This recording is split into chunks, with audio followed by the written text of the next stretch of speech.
crowds. I think this was so interesting. I'd never thought about the fact that the result you get from crowds is, by definition, mediocre. And you pointed out that American Idol, Bob Dylan could never have even gotten on American Idol, or John Lennon. I think that is really interesting. The homogenization of the individual, I think, is a big element of your book. Well, yeah. Is this working? Hello, hello. Can you hear me? Okay, cool. Yeah, it's a bit of a subtle argument, because obviously the wisdom of crowds does work sometimes. It works for setting values in markets. It works for elections to a degree, not perfectly, but it's the best method we have for working out a lot of things. The hypothesis I have about when wisdom of crowds works is when there's a single parameter output from the crowd. So if it's like a price, like, you know, a single scalar, or a yes or a no, or maybe multiple choice of candidates, then I think whether you get a correct answer is a different question, but at least you get a coherent answer.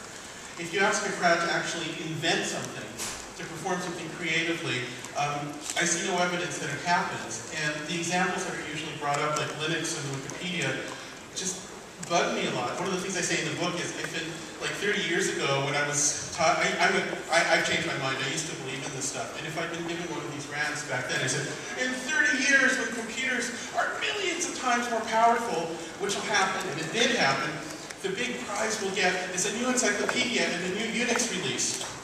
And people looked at me like, are you insane? Who could possibly give a unit of excrement about a new Unix release? Because even 30 years ago we were sick of this stuff, and at this point, oh my God, it's like the Groundhog Day nightmare or something, that this is still with us. And I think most of the instances of the wisdom of crowds is proffered as a way of getting things done are faulty. One of the problems is that you can build a good business around that false data. I'll give you a great example of this. I was asked to grade business plans in an entrepreneurship class for engineers at UC Berkeley. And one of the plans is the following thing, which I've actually heard this like 3 dozen times, and I'm sure you have too. We're going to have this mobile app where guys are crawling for girls at bars and things, and they'll come to this bar, and there'll be tons of girls there, so they're going to enter into their app. Hey, here's where the girls are, so all the other guys will know.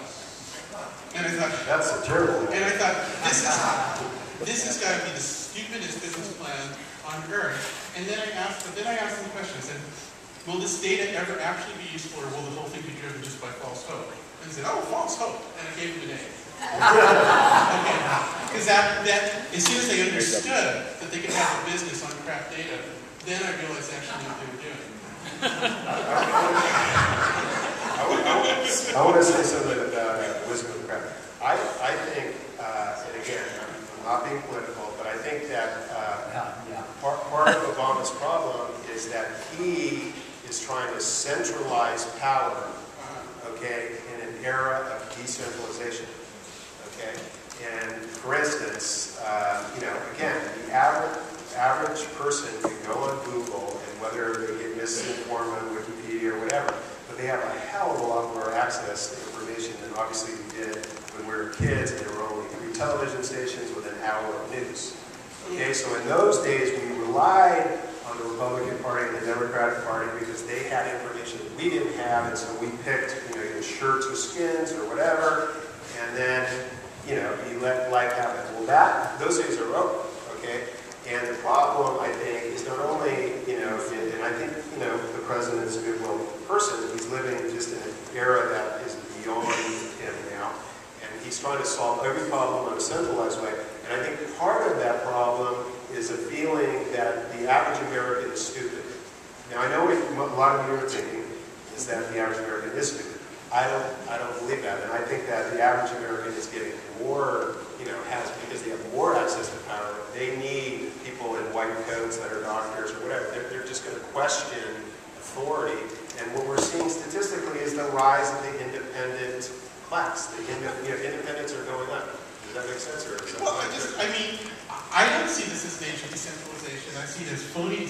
The sense of decentralization has exactly as much validity as the data about where the girls will be in the bars and the business plan.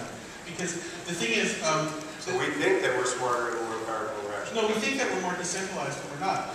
This is an age of intense centralization where everybody who wants to make the most money tries to get close to some server that has a superior view on the net to other servers. And there's basically three kinds. There's a big Silicon Valley one like Google, there's some kind of financial one like a rapid frequency trading computer or hedge fund, or there's a CIA type of intelligence agency. But everybody's trying to get more and more central, and there tends to be an all or nothing quality. This is actually what I was going to say to you about Silicon Valley innovation, that of course innovation is important, but the thing, in my opinion, in the longer term, not just for Silicon Valley, but for a species to benefit from technology, we have to get away from this winner-take-all dynamic. And that's what happens with network effects on the super powerful servers. So right now, so when you see Facebook winning, it's not like there's two climbing up there and they're having an innovation war. There's always like basically, for a given niche, there's a winner. And that's been the pattern of things digital. And that's. What do you think of Facebook? I mean, 'cause it is, 500 million people.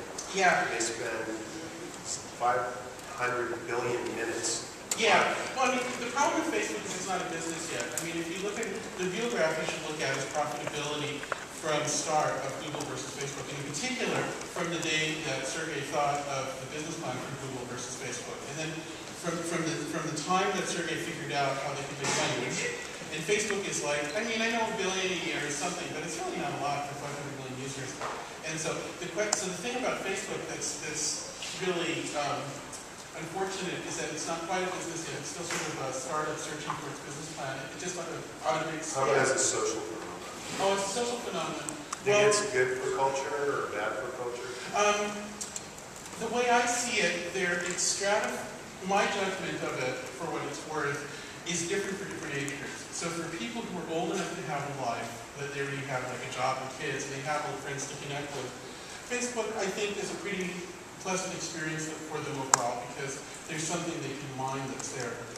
For kids, for somebody who is like in their early 20s now and grew up with Facebook, I think it's a little bit more of shackle because it's defined them too clearly and constrains them too much. Isn't it in your book that kids are less empathetic? No, I don't think I see that exactly. What I say, I think there's a couple problems with Facebook. One is that you're not in charge unless you're a very good geek. Like if you're a programmer, then you can use Facebook and actually kind of be in charge of what you're doing. But if you're not very geeky, you can't control the degree to which Facebook creates persistent falsities about your identity or maybe truths that you'd like to change. So Zook's point is that he says there's more integrity if you only have one persona and it's enforced to be real. But the problem with that is getting back to Bob Dylan and maybe Mark Twain or something like. There are a lot of people. In fact, I think most people have to reinvent themselves. And you kind of have to do some forgetting of your past. And you have to be able to have some. No, I mean it's true. And so you have to. In a way, the two extremes here, either the sort of total anonymity of like blog comments brings out bad things in people, makes people into trolls, but also enforced consistency makes people shallow because they don't have a chance to reinvent themselves, to imagine something different. And so I think that there's a way in which this generation has been kind of trapped. But then the really interesting demographic is younger than that. So what I'm really starting to see now is high school kids and some undergraduates who don't think of Facebook as like their thing versus their parents, but instead it's this thing imposed on them by older people. And for them, it's like, what is this crap? They're really upset. And that's really, really interesting to me. And I had a room full of the young ones. See, I turned 50. I'm an old guy now. I'm like, 10 years ago, I turned 40. I'm giving a talk at the computer science building on something technical, and an undergraduate said something, said, wow, Jaron Lanier, you're still alive? So this is me. We'll all attest that he's still alive. So this is me in my afterlife, I guess. But the thing is, I'm seeing teenagers now who have. It's not that they hate Facebook, but they have this skepticism, and it's this thing imposed on them. It's like a religion or something. It's like this thing, like why is this thing imposed on me? And it's really different and really. They kind of feeling like they don't have an identity unless kind of say you don't have a Facebook profile. Weirded out by that. have to do, like anybody who's 16 who's told you have to do this, how do you feel about it? So those are the interesting ones. That's cool. Short Facebook. I can't believe it. I feel like the average American in this group here. So